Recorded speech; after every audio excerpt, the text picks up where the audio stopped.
In 1999, the third of three Woodstocks took off on July 25th, with the first major act being the legendary performer Mr. James Brown.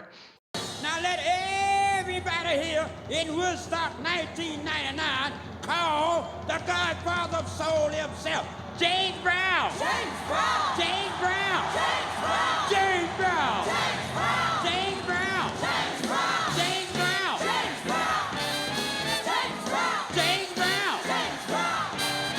There he is, the Godfather of Soul, Mr. James. The first day went well, with performers such as Live, Jamiroquai, DMX, The Offspring, Korn, and Bush. But by the time day 2 rolled around, up until Limp Bizkit, the music festival was going well. Limp Bizkit played an amazing set.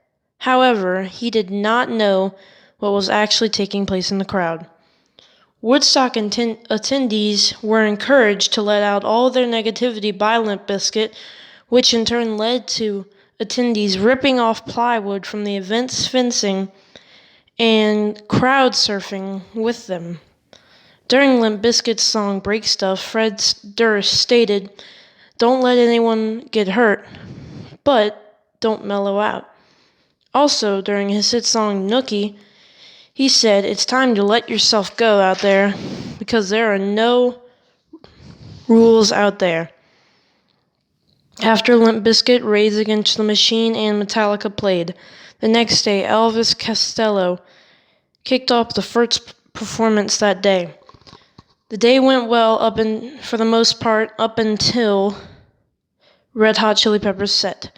Before, peace candles were handed out for a candlelit vigil for the Red Hot Chili Peppers song Under the Bridge. Although the candlelit vigil proceeded, attendees started bonfires out of the vendors' stands, and the candles that had been handed out earlier that day. Even an audio tower was torn down and set on fire.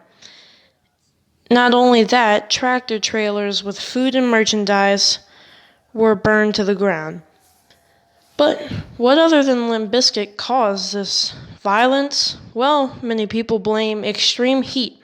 The location was Griffiths Air Force Base, which was a former airstrip that had been cleared of trees and shade prior to the installation, causing the extreme heat to be unbearable and almost impossible to escape.